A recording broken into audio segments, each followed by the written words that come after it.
Good evening. So, trying to see if there's anybody. There's nobody on yet. It's just us. Um, so it's always weird. Every time I do this and there's nobody on yet, I'm always like, "Do I just talk?" Um, Yeah. so tonight, welcome to the Data Engineering Channel. On Friday nights, we do live streams. Generally, they are AMAs, which are Ask Me Anything. And occasionally we have guests. Over the next 3 weeks, we actually have guests. Tonight, we have Lindsay, who is the data coach who works with nonprofits. And we're going to be talking about what working with data is like in that nonprofit world. And we're going to go through some of the questions that Lindsay and I have talked about. And then we're going to give you an opportunity to ask any questions that you might have. So super excited to have Lindsay on tonight. And I'm going to give her a chance to introduce herself and tell you a little bit about herself. Thank you, Chris. Thank you for having me. This is fun. So my name is Lindsay Morgia. I am the founder of the Data Coach, which is a one-person consulting firm that works with nonprofit organizations to kind of help them address their data challenges. And that could be anything from helping them design surveys for program evaluations to collecting data from their staff for strategic planning, all the way to sort of data management, data governance, things like that. Started in 2020, and we've been going ever since. And we used to be based in Boston, Massachusetts. I lived there for about 20 years, but now we are in Denver, Colorado. Very cool. That's very exciting. Denver is a big change from Massachusetts, huh? It is a huge change. Yes, I have to watch my sarcasm a lot. Um, Oh, but yeah, I grew up in Chicago and then moving to the South after that. So I get you. Yeah. yeah. You have to adjust your tone a little bit. Uh, awesome. So tell me a little bit about what still get tongue tied sometimes when I do these live. Mhm. So tell me a little bit about nonprofit and why that matter, why this topic is so important to you working with nonprofits. So I sort of got into nonprofits um, after little stint in teaching. So I started out when I was in college. I studied special education, focusing on K to 5 students. And I student taught in Boston Public Schools. And something I had noticed over time, just in a long period of working with kids, was there was so much going on outside of the school that affected their ability to sort of come in the classroom and be present. There were challenges, some kids were experiencing homelessness, some kids were experiencing a lot of economic instability, just a lot of social things going on around them.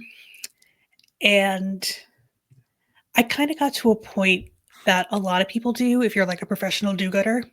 You kind of got to make the decision of, am I going to stay in direct service and sort of work one-on-one with kids, or do I want to go in a different direction, do more program work, do more public policy work? And so that is where I decided to go. I went in a different, like, programmatic policy direction. And that's really the nonprofit sector. That's a lot of what the nonprofit sector does. They are providing programs for communities. They are working on advocacy and policy issues at the local, state, federal level. Um, there's just so much that you could do. And there are so many, like, there's a nonprofit for everybody. If you care about something, there is a nonprofit or probably 25 that are working on that thing. And Right. that gave me a lot of breathing room. I had experience with kids. After a few different nonprofit roles, um, I ended up in public policy work for children, youth, and families. And a lot of that was data collection, analysis, reporting to sort of identify what the problems were in communities, figuring out what the best solutions were going to be based on the needs and everything that we would be hearing. and make those recommendations to whoever we needed to listen. If that's policymakers, if that's local councils, whoever it is. Um, so I think being in the nonprofit sector, understanding how to use data can really do a lot of good for a lot of people. Yeah. There's a lot of opportunity there um, to work in all kinds of different issues. Yeah. And I'll say that that's such a kind of a dichotomy from, from my background where I've worked so heavily in the enterprise sector and mid market, and um, where it can be a little soul sucking, right? Because you're serving profit for profit companies, and Mhm. uh, on the other side, you have you who's working with nonprofits who, like you said, they're the do-gooders, right? They're the people that are getting out there and trying to help people and communities. And um, it, so, do you find a lot of reward, emotional reward, kind of on that side of things, working with nonprofits? I think you can. I think a lot of people come into the sector because of that emotional reward. Um, I worked in child welfare and juvenile justice for a while. Mhm. Those are pretty challenging policy areas to be in. Yeah. So I think if you are somebody who's interested in the sector and you're going into, if you're doing mental health stuff, if you're doing certain kinds of youth stuff, you do kind of have to be prepared to um, See sort of silence. process a lot of the emotions that might be Oh, I coming up. lost your audio. Oh, something is buzzing, but I don't know what. Oh, there you are. You're back now. Okay. Okay. So yeah, I was just saying if, you're somebody who goes into an issue that can be a little on the traumatic side, Mhm. you do kind of have to prepare for or have coping mechanisms to kind of process the emotional overwhelm that might happen. Yeah. Um, Because so even on the data side, you're having to see and read yeah, those responses from surveys and see that data that's coming through. And so, yeah, yeah, I'd imagine that that could be incredibly traumatic. yeah. Yeah. So my wife's a therapist, so I get that. Yeah. Yep, That's yep, that can be incredibly hard just to see that data. yeah, Uh, that's awesome. But incredibly rewarding when you see kind of the other side, right? That yep. you're helping these communities and these people move through these situations. And hmm uh, so, Absolutely. so that's awesome. That's awesome. For those of you that have joined us, this is Lindsay. She's the data coach. She works with nonprofits. We're going to be talking a little bit about what that's like. And if you have any questions, put them down in the chat. We're going to get to those questions as we kind of move through uh, our discussion, and super excited that you're here tonight with us. Um, so tell me a little bit about how you became the data coach. Like, where did that title come from, and how did you decide to launch your business? Yeah. Um, so I mentioned a little earlier when I started in the nonprofit sector, I wore a bunch of different hats, which is very common when you're working in the nonprofit sector. So I was a database manager for like the fundraising teams. I did program management for a little while, even though I did not know how to run a program. Uh, it's fine. And it's eventually came into this sort of public policy analyst role. And typically, for the kinds of organizations I worked with, I was the only data person on staff.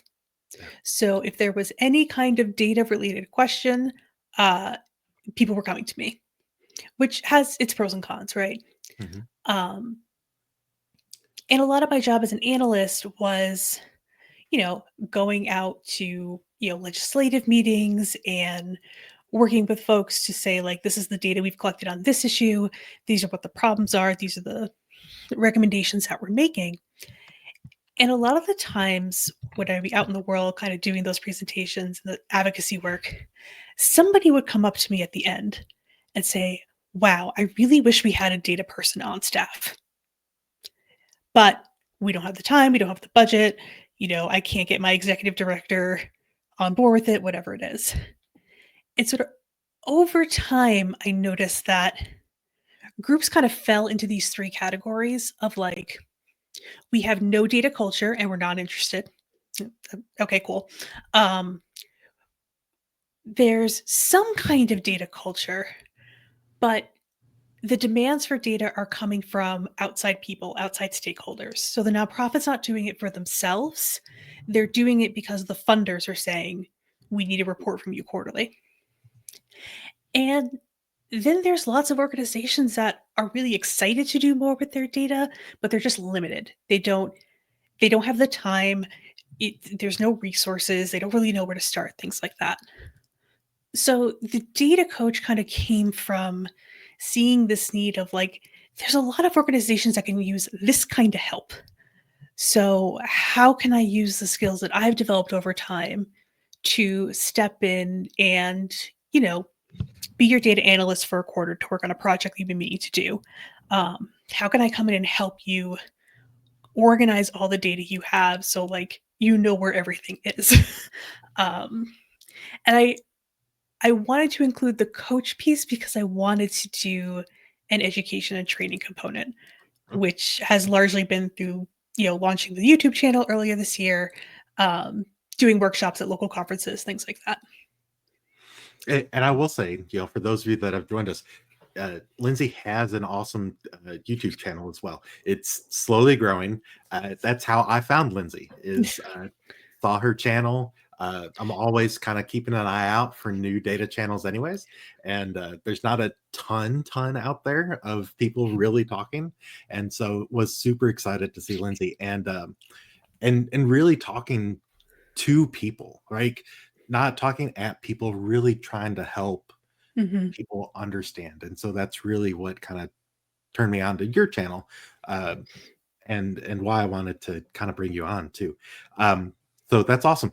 So tell me a little bit about, you kind of talked about, why you work with nonprofits and some of the stories. So we're going to skip over that part of the question. So what does a typical, well, actually, I want to go back to kind of what you mentioned just a little bit ago.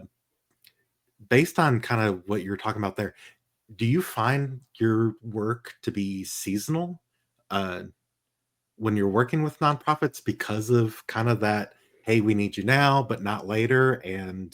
Um, and how do you work with those types of situations? I think for me, it hasn't been terribly seasonal. And I think that's just because organizations have different seasons, Okay. right? Yeah. So if you're kind of an education based nonprofit, you're going to be crazy busy in the school year and you might have some downtime in the summer. Yeah. If you're an environmental nonprofit, um, you might just be going year round. It just sort of depends.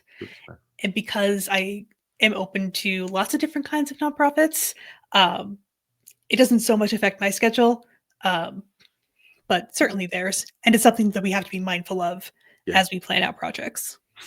That's awesome. So tell me a little bit about what a day in the life looks like for you as a data professional in this space. So when I was working in the sector, um, my days could vary widely.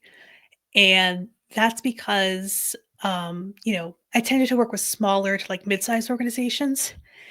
And there's very much an attitude of like, we're all chipping in.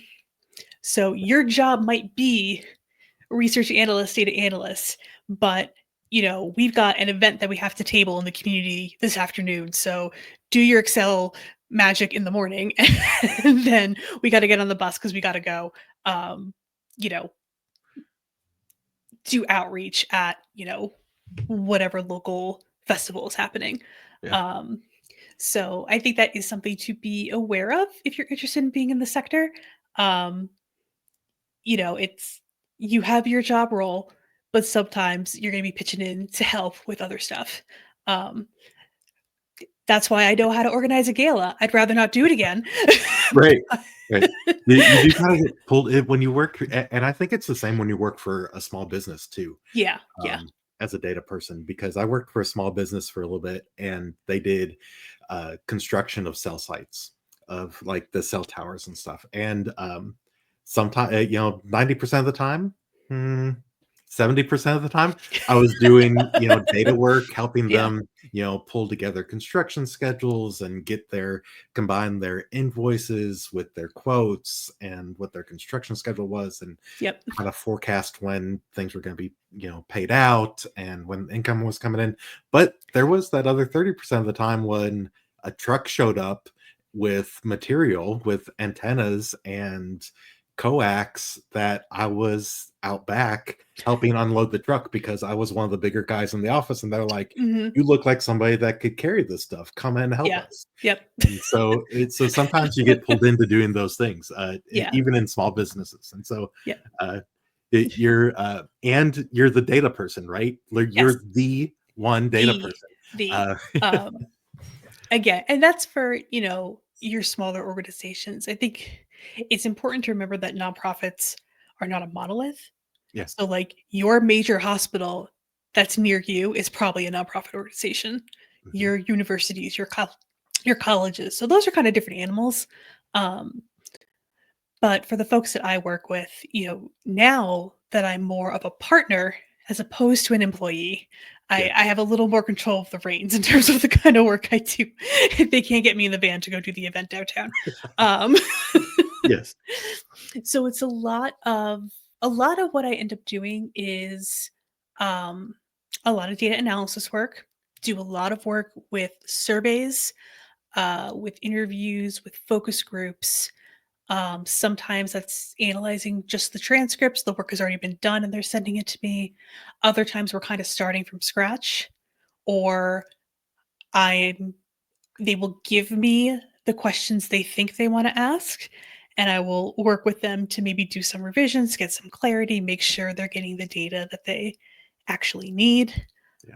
Um, I have a couple organizations who are working on data governance, policies, getting them basic data dictionaries together, trying to resolve some of their data fragmentation problems, which is a huge issue for Yeah. reasons we can get into. But yeah, so lots of data analytics and lots of data organizing almost. Yeah. That's awesome. And I think that kind of that data fragmentation that you talk about happens with I mean, with Yeah, everybody. yeah, I see it. I see it in enterprises. I see it in, SMBs, and you're seeing it with nonprofits. I think that that's hey, I'd love to hear what your take is on how and why that happens, from your perspective. I think it happens for a lot of reasons. I think, mm, well, two big ones are that organizations tend to choose software and tools based on the immediate problem that is in front of them that we need to fix, and what can we do on the cheap. Mhm. Yeah. So one example sort of might be the communications department needs a different system for managing all of their email addresses. So they kind of go off and look at some tools and make decisions about what they want to use, only to later find out that, oh, we actually needed to talk to the fundraising database that we spent $1 million on 5 years ago, but we don't actually know how to do that. Um, so, well, it was cheap, or it's what we've got for now. We don't have time to kind of look into something different. Um, and that sort of the silos between departments sometimes can contribute to the silos with the data. If every little team is doing their own thing and there's no cohesive strategy, um, that's where things can get really messy, especially as an organization grows. Hmm. Yeah. And I'll say, I'll just want to talk about this from the enterprise, kind of that Yeah, different yeah. perspective from the enterprise standpoint. It's actually very different, as to why I see it happen. I think from an enterprise standpoint, as they purchase other companies, as they Mm, integrate other companies into their business, um, they're integrating those other tools. that oftentimes these are SMBs or they're mid-market that are being purchased by some conglomerate like AT&T or T-Mobile, or we see the Salesforce and Informatica integration Mhm, this mhm. past couple weeks. um you know and then they have to figure out how to integrate those tools that those companies have purchased, a lot of them off the shelf, but also a lot of them some homegrown applications, right? Mhm. You see, it's these homegrown applications, and then you have to, you know, either get them to transition off those applications, Yep. or you have to figure out how to integrate those applications. And I saw that with when AT&T purchased Alien Vault. They were on Mhm. AWS, we were on Azure, and we had to, one of my big projects was migrating that AWS account into Azure, into AT&T's Azure account. And so it, I think that, so it's different with enterprises. Yep. But I think it's probably similar with mid-market, um, and SMBs, where they're doing what they can to get by, to move Mhm. forward, and they integrate these tools and resources. Sometimes, a lot of those don't have a data person, Yeah. and so they're they don't have that knowledge and that background to understand. Oh, I need this tool to be able to talk to this tool, Mhm. Mhm. and how are we going to get all of this to talk to each other? And so, Yeah. yeah. When you mentioned, sort of homegrown apps, it made me think I was doing some reading, academic reading, like the nerd that is sitting before you, um, about sort of challenges nonprofits face with data. And one term that gets thrown around every once in a while is the homebrew database, Oh, meaning, yes, okay, so we have some things in spreadsheets, and then we maybe have one database that we use for something. Also, there are paper files in the storage room that haven't been looked at right. in 5 years, but should be a part of the overall system. Yeah. So the data fragmentation can come down to things like paper files that just haven't been, put into an Integrate. electronic system. Yeah. I worked with a chiropractor, a small, just local chiropractor, and like that was what I did for him. Was I did a lot of data entry. I built a custom system for his business, and he sat me in a room, and I had a stack of files beside me from the floor, probably 3 feet up, of Jeez. okay, I need you to start putting these into the system. And this was, Lord, this was probably 17 years ago. So we didn't have a lot of the tools that we have now, Yeah, where yeah. now you could probably scan all those in and load them into a file, and even like more recently in the last couple of years, probably use AI to just read those Mhm. files and put them into like a CSV that you could easily load somewhere.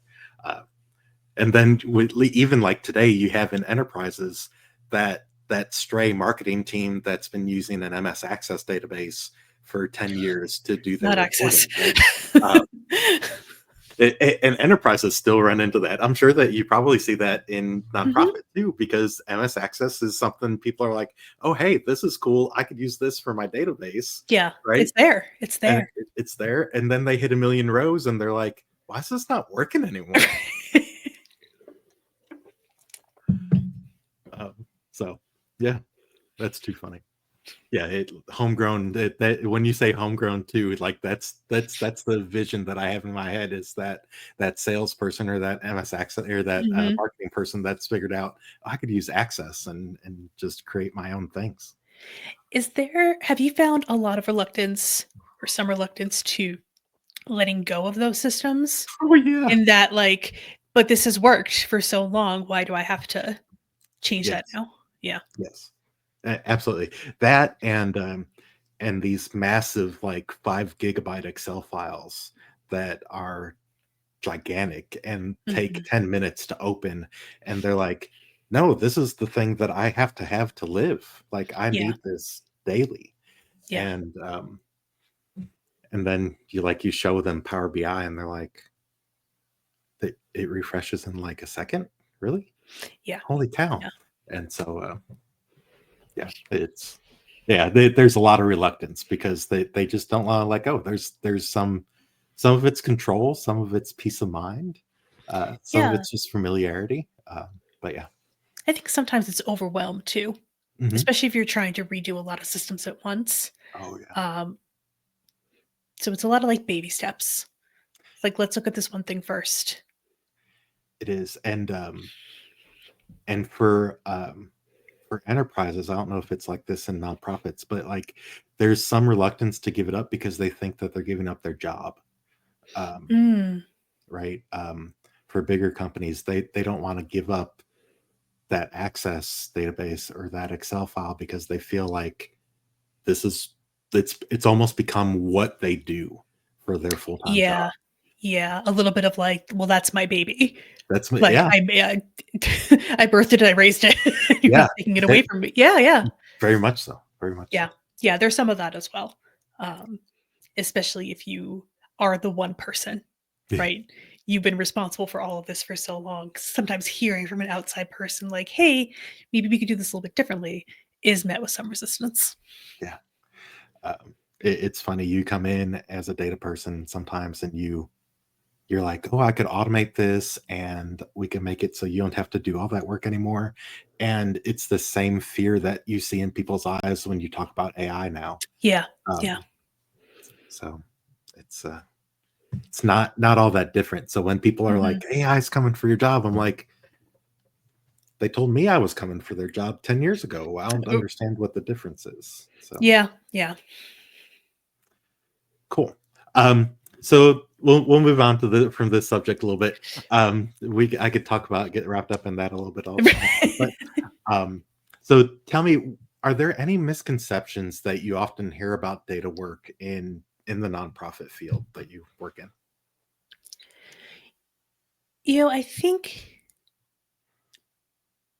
I think it depends on what you think of when you think of a nonprofit organization. There may Mhm. be assumptions that nobody knows what they're doing with their data and nobody, you know, people don't care or they just have too many other things going on. But again, there's such a wide range of nonprofit organizations. Where I have been, yeah, I'm the only person who knows what the data is and maybe the only person who's used Excel on a regular basis. That's fine, that happens. Um,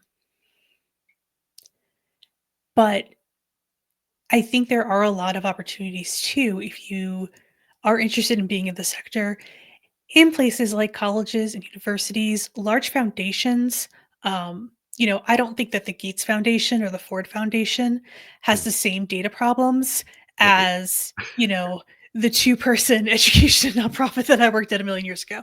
Yeah. Um, Yeah. Melinda's not trying to find people to do data for her. she's Yeah. good. And she's trying to find people, but it's going to be more than one person Mhm. because they have the money to do Yeah. that. um, Exactly. as I wildly speculate about the Gates Foundation. Um, Yeah. Sorry, if anybody out there right. from the Gates Foundation's listening, all right, we're not Please. being derogatory. Yeah. Um, so yeah, I think there are a lot of opportunities to do a lot of different things, which may not enter the thought process if you're just thinking about like, oh, they're small organizations and they're going to need all these different things. It really depends. So, as a data person, sort of whatever your expertise is, if there are places that you are interested, do the deep dive, do the research, see how big their staff is. You can always do informational interviews if you're curious. Some places will have a pretty substantial IT department. Some places do not have one, and it's not on the radar. Other places might contract out with an outside vendor to take care of their IT needs for them. So it's I can't really think of specific data misconceptions, but just know you're working with a wide array of needs, a wide array of resources, and probably a wide array of interest Yeah. in getting a handle on data and using it in a way to show that the organization is getting toward their mission. And it kind of to that point, I want to ask you, when you're talking to nonprofits to not sell your wares or anything, but when you're talking to nonprofits to try to explain to them what that benefit is of kind of pulling those insights out of their data, who do you talk to? Like, Mm. who in those kind of organizations are you talking to try and encourage them to be more data driven, or to kind of use the data that they have in front of them? So I am talking to a lot of program coordinators, program directors. Um, I don't frequently work with executive level folks, Okay. which is sort of interesting. Yeah. But I think the reason why I get I end up speaking with more on the ground people is because they're closer to the information. Hmm. And so they're going to pick up any issues or any problems before somebody on an executive level is going to see them. That makes sense. So, you're somebody who's running training programs for your employees and your feedback survey is not getting you what you're looking for, but you don't know how to get what you're looking for exactly. That's someone who would come to me and say, "Can you help us figure this out? Like, how do we get the information that we need to do a better job Yeah. and, offer better professional development to our staff people?" Okay. That's awesome. Yeah, and there's a little bit of dichotomy there too between that and enterprise, and it's different from enterprise to mid market too. When I'm looking at mid market type customers, Mm, uh, from a consulting standpoint, enterprises, I'm talking more that VP, director, VP, and higher mhm. level, and then the mid market is a little bit closer to what you're talking about, where I'm talking with program managers, or I'm talking with kind of managers, or maybe up to directors, and then above that, then kind of it starts to fade away, right? That Yeah. conversation starts to just get the glazed look over their eyes. But yeah, okay, that's awesome. We do have a question that I want to address real quick. What is one skill you use daily in your workspace? Communication. I love Communication. that. And that's something, for those of you that have been on uh, my shows before, my live sessions in particular, that's something that I push with aspiring data engineers, is how important those soft skills are, and being personable, just being able to have a conversation with somebody and not talk over their head, right? Yes. That you're Yes. talking to them and not at them, and you're actually listening. I think Yes. it's such an important Yes. piece. I, you know, I work with a lot of people from a lot of different backgrounds. So, if you're here and you're on this call, you probably already have the incredible technical skills that you need to be amazing in whatever workplace that you choose to go to.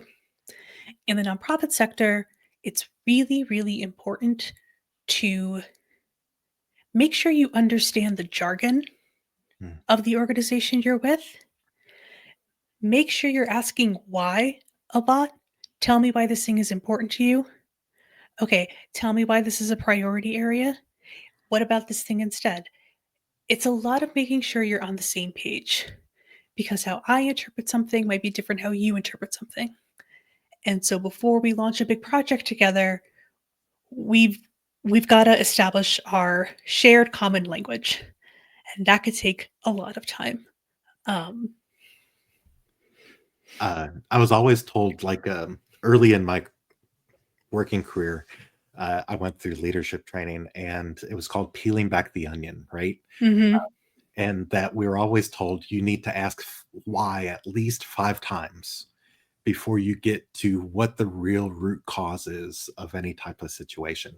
And so I think that's such an important skill, and it's transient, right? You take Mhm. that skill with you wherever, whatever career you go to, having that communication skill and having that understanding of asking why, and really getting to that root cause, and not just taking things at surface level. And so important in the data world, I think, Mhm.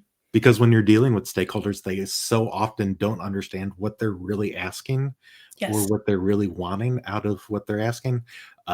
And you have to ask why a few times to get them Mhm. to open up. Um, Yep.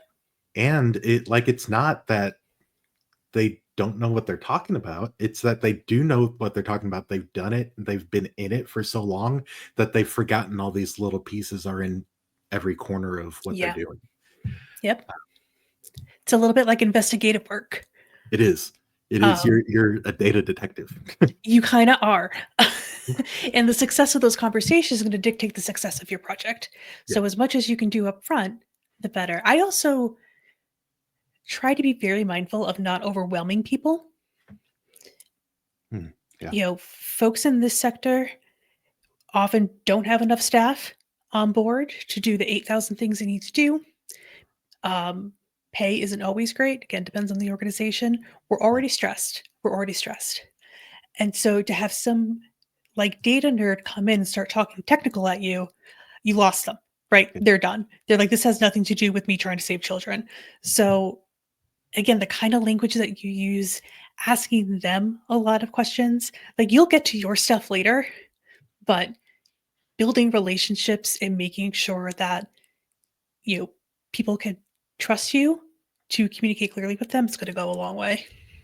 I always found that that sitting down with somebody and watching what they do went so much further than any like requirement gathering meeting that I ever did, right? Yep. Because there's something about sitting down with somebody and watching what they do that shows them that you care, right? Yeah. There's some truth to that. Nobody cares what you know until they know that you care, right? Yeah. Yeah. Absolutely.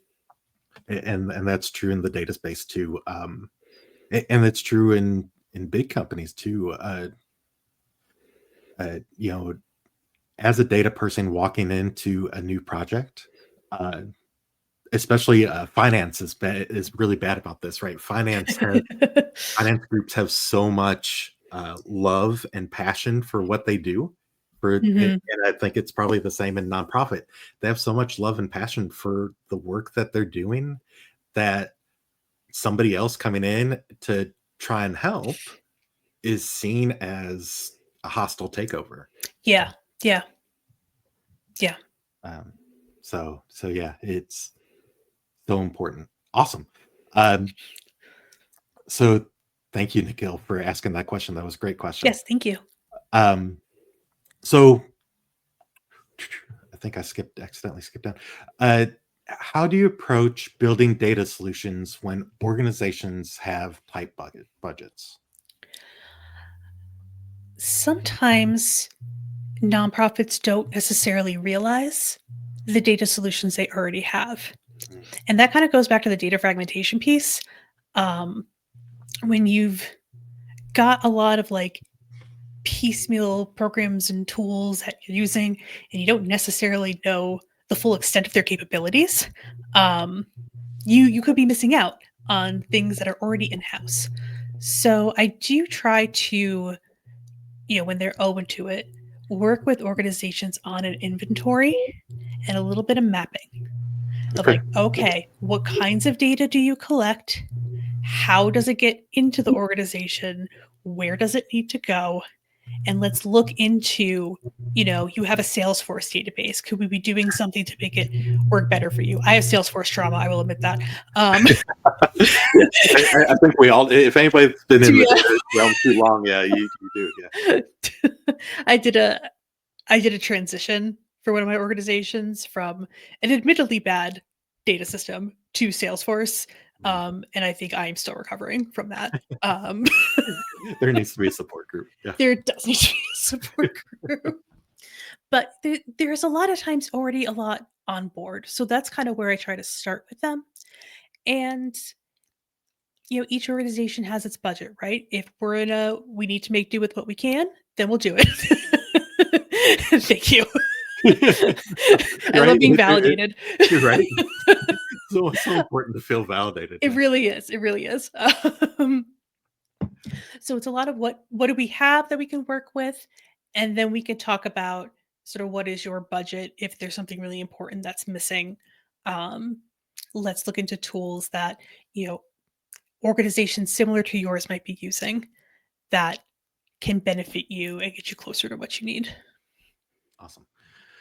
So the next thing I want to talk about is what kind of trade-offs do you have to make, and how do you help clients to prioritize, especially with budget constraints and some of them probably have so much. I know from my side, sometimes you walk into a project and they're like, "I have all these ideas," right? They're so excited they've got Mhm. have this opportunity and they have all these ideas, and you have to kind of get them to funnel that down into what their priorities are. Right. So I think a lot of organizations do have a sense when they come to me about what their most important data problem is. What's challenging in the nonprofit sector is there's a bit of tension between the data that other people want from you versus the data you want for yourself. So, and I personally, my bias here is that I care more about what the nonprofit wants for itself. How can it use what it has to track the success of the programs, to, write a really great grant proposal to a foundation using data that they've collected over time, right? Like that's where I would prefer to focus. But also, listen, you got to give the funders what they want, right? Like we need the money to survive. So part of that prioritizing is getting clear on, all right, what's being required of you? What parts of that required data can actually be useful to you? And then how do we fill in the rest? Okay. One thing that nonprofits sometimes, come into conflict with their funders is that the information the funders want is not at all helpful to the nonprofit organization. So it's just like an extra task on top of all the other things that you have to do. So how do we kind of make room for that? Because you got to do it. Yeah. Sucks, Yeah. but you got to do it.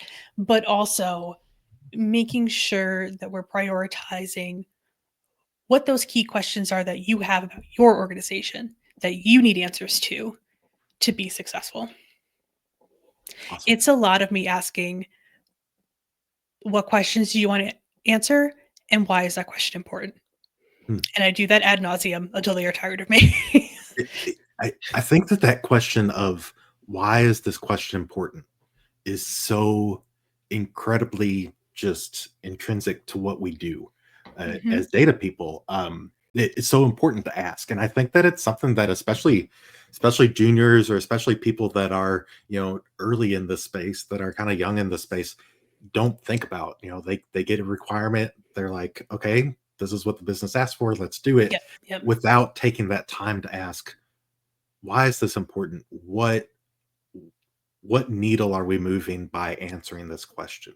Mhm. And And so, it's yeah. no, Go go ahead. ahead. No, no, no, you're good. I was I was just gonna say you get even more incredible information if you have an opportunity to ask that of the entire staff. Oh, yeah. Because sometimes we're only asking the executive director and the VPs or whoever, your leadership. But making space for the folks on the ground to say, hey, tell me what you want to know about this place. How would that help you in your job? Why is that important to you? Why do you think that that needs to be included in whatever sort of strategy plan we're coming up with? One, people are so grateful that you asked because a Mhm. lot of the times they'll get left behind, Yeah. and you can get some really incredible insights into sort of how people think about their roles and how people think about the organization and what they're doing just by opening it up with those two questions. That is such an amazing insight. Yes.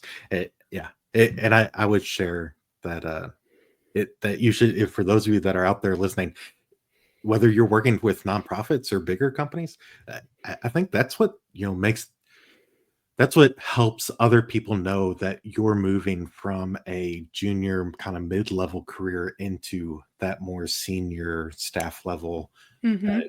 consultant type career, that that you're taking the time to ask those questions. Not only, I think that's such an amazing insight of, don't just ask leadership, but ask the people that are frontline too. What is going to make your life easier? What can I Mhm. do to make your life easier? Frontline has all the hot gossip. Go to the front line. Yes, Ask them what's going on. they do. And often have such a great pulse on what the customers are actually thinking and Yep. doing. Um, Yeah, and sales groups are so incredible about that. Yeah, I imagine. So awesome. Uh, we're we've talked a lot, so I'm just going to try and run through some of these other questions. May skip some. Okay. Um, what are some of the people challenges in getting nonprofits to really embrace data? So one is there's 100,000 other things to do at all times. Um, Yeah. Particularly in this climate, if you are a nonprofit organization that gets federal funding and Mhm. you are not sure if you are on the chopping block for those funds, um, everything is on fire right now. Yeah. So data may not be your highest priority, and maybe right now it shouldn't be. That's okay. Um, but that is a pretty consistent challenge of I have 4,000 other fires to put out. I don't know where this fits in because data is sort of a longer term investment. It takes time to build it. It takes time to see and be able to use the results. There are a lot of skills that have to be built um, to be able to clearly see the benefit. So that's one piece of it. Another piece that I have found is that a lot of folks go into the sector because they want to help people Mhm. and they want to do it a certain way. So you've got a lot of lawyers in the nonprofit sector who are bringing civil suits and all kinds of different things, um, doing legislative work, stuff like that. You've got a lot of social workers who are coming in to work directly with clients or to run community health programs, all those things. So all of these folks are coming in with specific types of educational backgrounds, specific types of perspectives, how they understand their role, kind of work that they do. And data maybe doesn't always enter the conversation, right?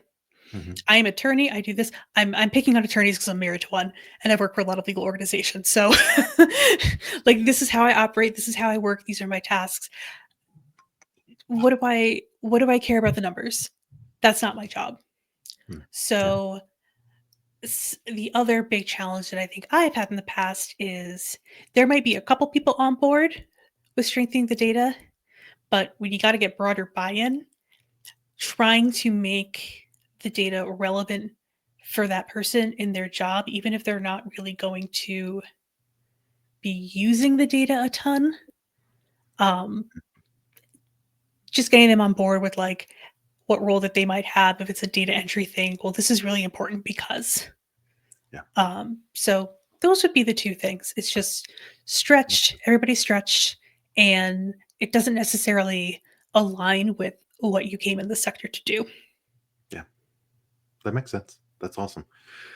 Um, okay, so I want to get into some of the kind of tools and the systems that you see in nonprofits. So, what are some of the tools and platforms that you might recommend for somebody that's looking to get into the space? There's a lot of Excel. I Mhm. know that's not exciting, but it's a lot of Excel. Um, you will there's sort of a niche industry of tech companies that provide certain types of tools to nonprofit organizations. Most commonly, it is for fundraising and development. So tracking donations, tracking major donor campaigns, doing capital campaigns. It may also serve as like a communications system manager, depending on the type that you get. Salesforce does some of this. Neon is another one. Okay. Um, I'm blanking on some of the others, but that's sort of a one common type of system that you will see. And you will see for certain roles that they do want you to have some experience with whatever fundraising platform that they're using. Um, there are other sorts of tools that are sold to nonprofits that will help, tracking voter information in Mhm. the area if you're doing sort of legislative advocacy stuff.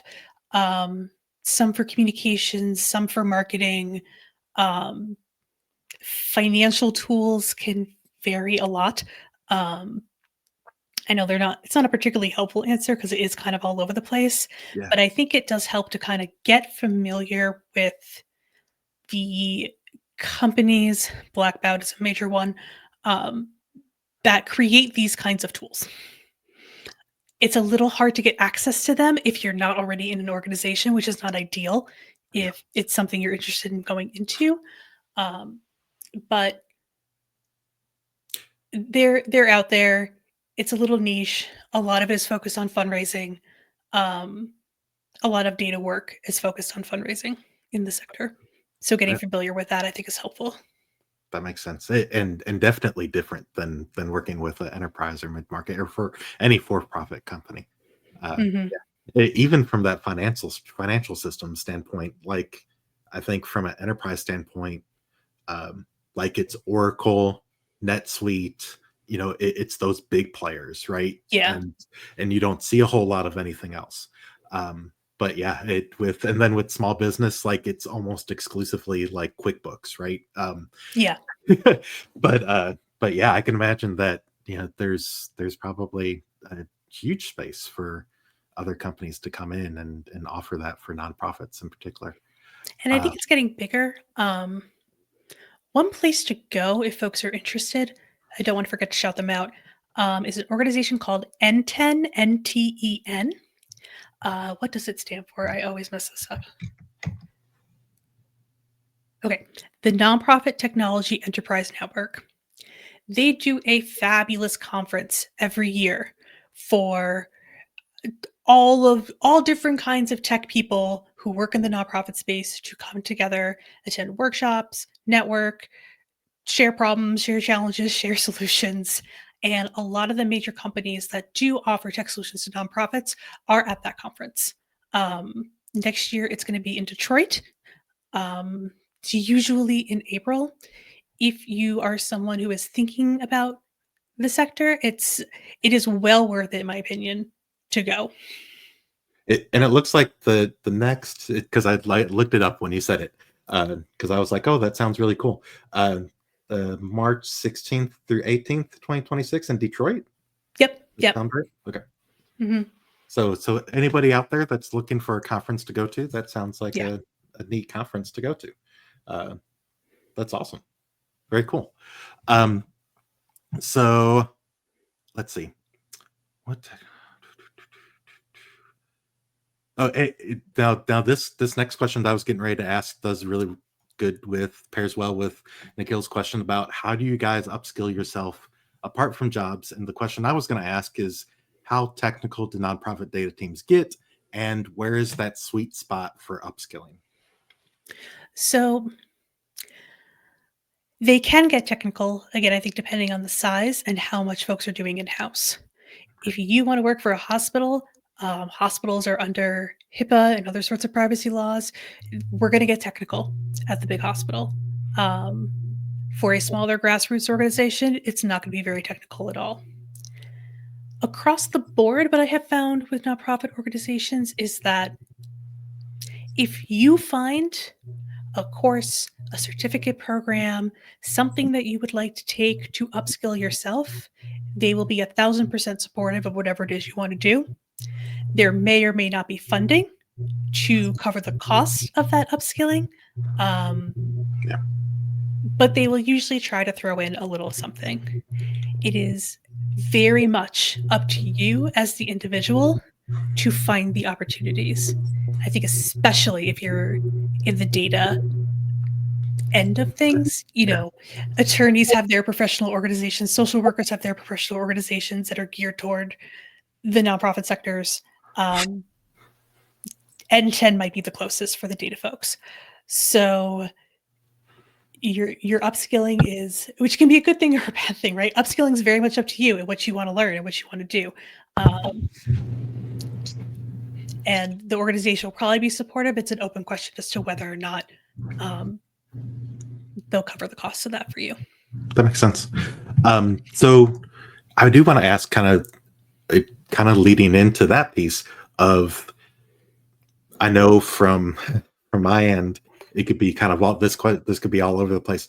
So from a visualization tool standpoint, like is it mostly Excel from a nonprofit in nonprofits? Do you get a chance to use something like a Tableau or a Power Mhm. BI or I think Tableau is becoming increasingly common okay, as a data visualization tool.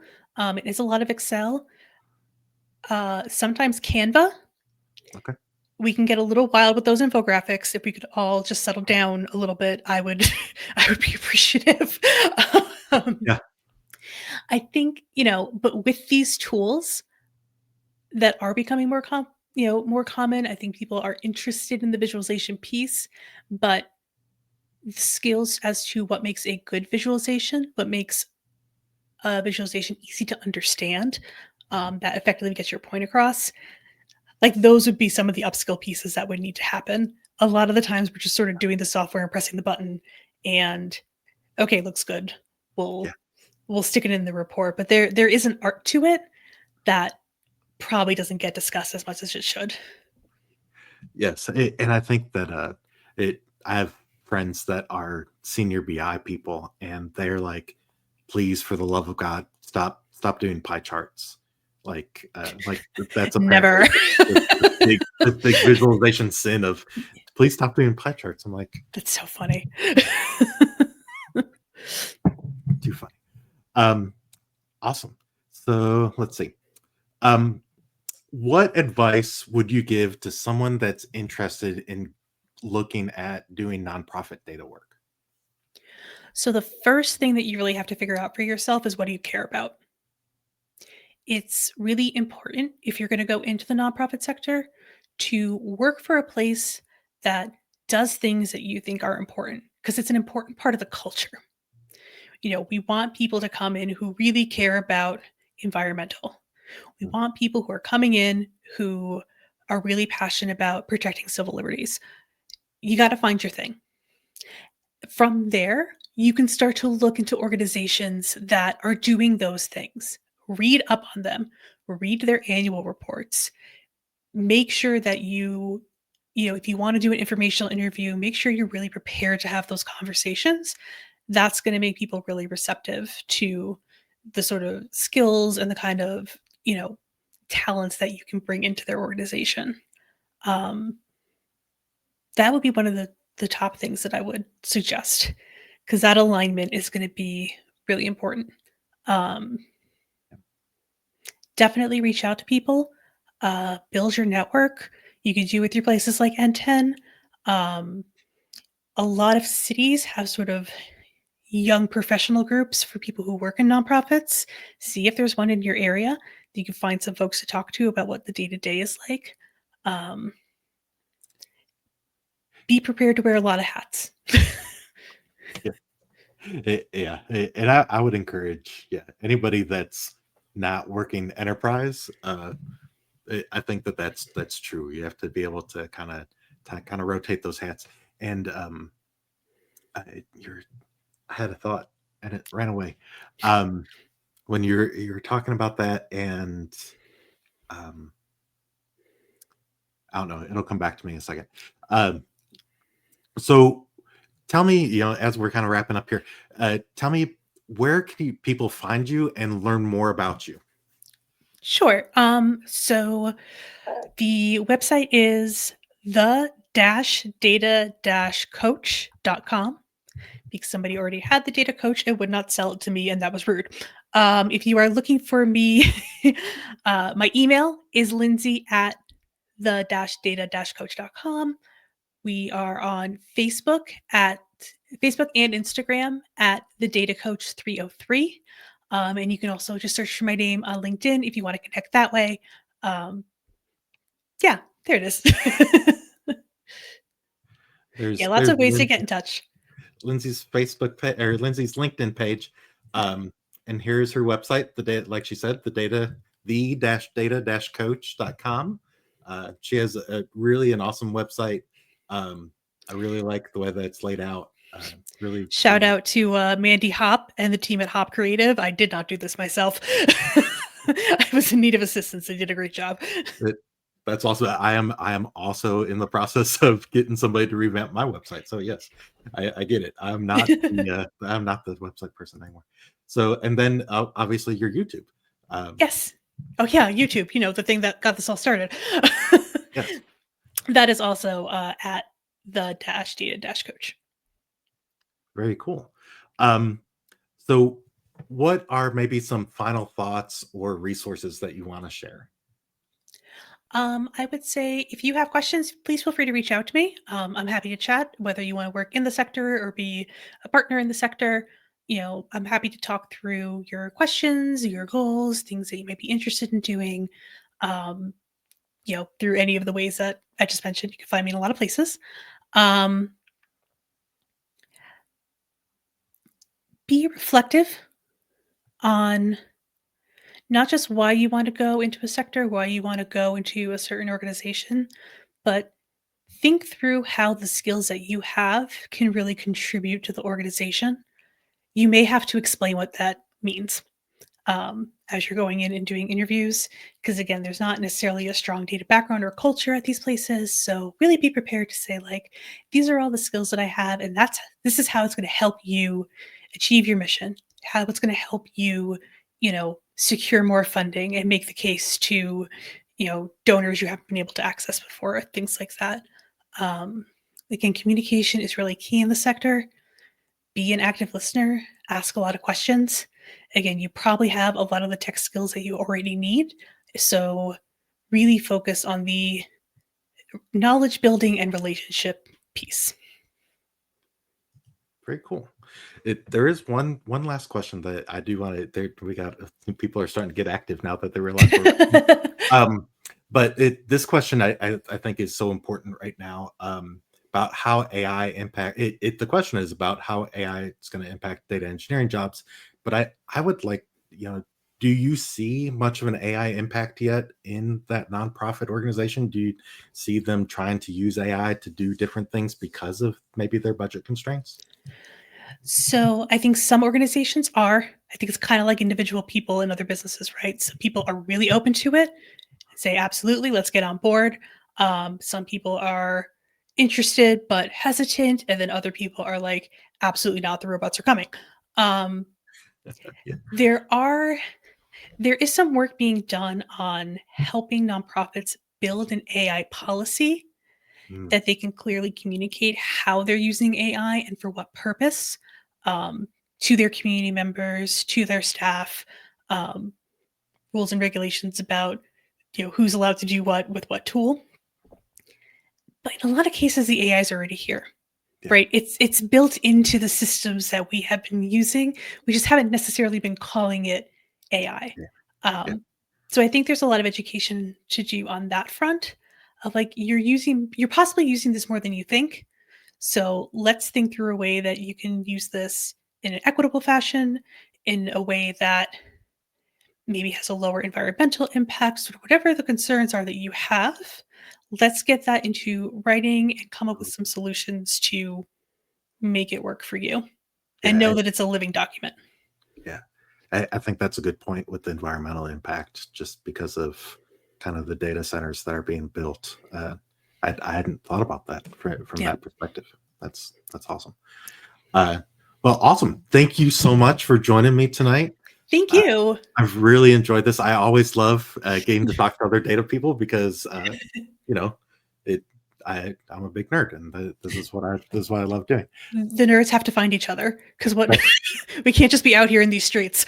Yeah, they don't. Nobody wants that.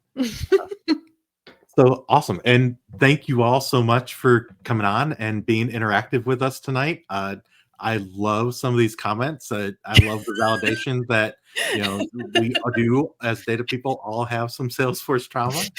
Uh, there's always some great questions about AI. And as far as how AI is going to impact data engineering jobs, I really think that there might be a little bit of a slowness right now, but I think that there's actually going to create more data engineering jobs in the future Mm, because AI needs data in order to learn and to evolve. yep. So so I think that will eventually, we'll see that increase again. Um, so awesome. Lindsay, thank you so much for joining us tonight. Thank Have you. really enjoyed our conversation. Maybe we could have you on again sometime. Absolutely. But and but thank you all so much for joining us, and we will see you again next week, where we are going to have Shane Gibson on, who has written a amazing book about. It's called The Information Canvas. and basically talking about kind of the requirement gathering and some of what Lindsay and I talked about tonight about how important it is to communicate with stakeholders and to actually listen to them and hear what they say. So incredibly excited to have that session next Friday, and I hope to see you all back here next Friday night at 10 p.m. Thank you. Thanks, everyone.